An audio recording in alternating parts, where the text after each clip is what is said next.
కృష్ణా జిల్లా కృత్తివెన్ను మండలంలోని చిన్న గొల్లపాలెంలో సముద్రపు కోతకు గురైన ప్రాంతాన్ని మచిలీపట్నం ఎంపీ వల్లభనేని బాలశౌరి, పెడన ఎమ్మెల్యే కాగిత కృష్ణప్రసాద్, ఢిల్లీ, మద్రాసు నుంచి వచ్చిన సాంకేతిక బృందం పరిశీలించింది.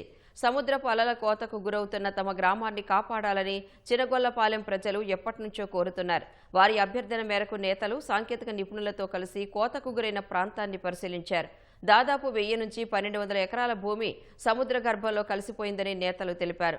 ఉప ముఖ్యమంత్రి పవన్ కళ్యాణ్ సూచన మేరకు సాంకేతిక నిపుణులు క్షేత్రస్థాయిలో పరిస్థితులపై నివేదిక తయారు చేసి కేంద్రానికి సమర్పిస్తారన్నారు.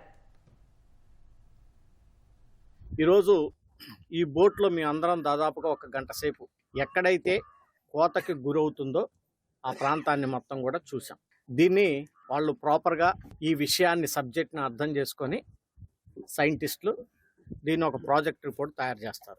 నాకు తెలిసి సుమారుగా ఇందాక వారితో మాట్లాడిన దాని ప్రకారంగా ఒక 200 నుంచి 300 కోట్ల రూపాయల దాకా ఖర్చు అవుతుంటుంది. దీన్ని కేంద్ర ప్రభుత్వంతో మాట్లాడి ఈ గ్రామంలో ఫ్యూచర్లో ఇటువంటి కోతకి లేకుండా దాన్ని అడ్డుకట్టు ఏ రకంగా వేయాలి అనేటువంటి విషయం మీద డెఫినెట్గా దీన్ని అధికారులతో చర్చించి ఈ ప్రాజెక్టుని శాంక్షన్ అయ్యే విధంగా పార్లమెంట్ సభ్యుడిగా ప్రయత్నం చేస్తాను. మరింత కోతకు గురవకుండా గ్రామానికి ఎటువంటి ఇబ్బంది లేకుండా మరి టీం అంతా కూడా చెక్ చేయడం జరిగింది. దానికి సంబంధించి రిపోర్ట్ కూడా వాళ్ళు తయారు చేసి త్వరలోనే దాన్ని కూడా అందజేస్తామని కూడా తెలియజేస్తూ ఉంది.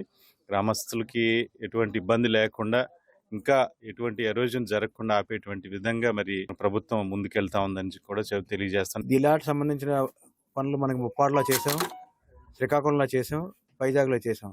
ఇప్పుడు ఇవన్నీ చూసిన తర్వాత ఇక్కడ ప్రాబ్లమ్స్, క్లిష్టమైన ప్రాబ్లమ్స్ ఏమిటి, అందుకే మార్నింగ్ నుంచి మనం ఎంపీ గారు, ఎమ్మెల్యే గారితో కలిసి ఎక్కడెక్కడ ఏం ప్రాబ్లమ్స్ ఉన్నాయి, క్లిష్టమైన ఏంటి కావాలి వాళ్ళకి అన్నది అధ్యయనం చేసి ఇప్పుడు మన ప్రాబ్లం అర్థమైంది మాకు. ఒకటి ఏంటంటే రివర్ బ్యాంక్లో ఎరోషన్, రెండోది సీ సైడ్లోనేమో మట్టి అంతా కూడిపోయి బోట్లు బయటికి వెళ్ళకపోవడం అన్నది ఒక్కొక్క ప్రాబ్లం. మూడోదేమో మన చేపల వృద్ధి తగ్గిపోవడం కారణం ఏంటంటే పొల్యూషన్ అన్న. దీనికి మనం ఇమీడియట్గా చేద్దాం అనుకున్నది ఏంటంటే ఒక వారం రోజుల్లో ఒక కాన్సెప్ట్ పేపర్ రెడీ చేయించి మళ్ళీ ఎమ్మెల్యే గారితో, ఎంపీ గారితో డిస్కస్ చేసి ఫిషర్మ్యాన్ ఎవరైతే దీనికి సంబంధించిన బాధ్యతలు వాళ్ళతో మాట్లాడి తర్వాత మన డీటెయిల్ రిపోర్ట్ తయారు చేసి సెంట్రల్ గవర్నమెంట్కి ఎవరికి ఫండింగ్ పంపిస్తే మనకు ఫండ్స్ వస్తాయి, ఎలా ఇంప్లిమెంట్ చేయాలి, ఇవన్నీ తదుపరి కార్యక్రమం చేద్దాం అనుకుంటున్నాం.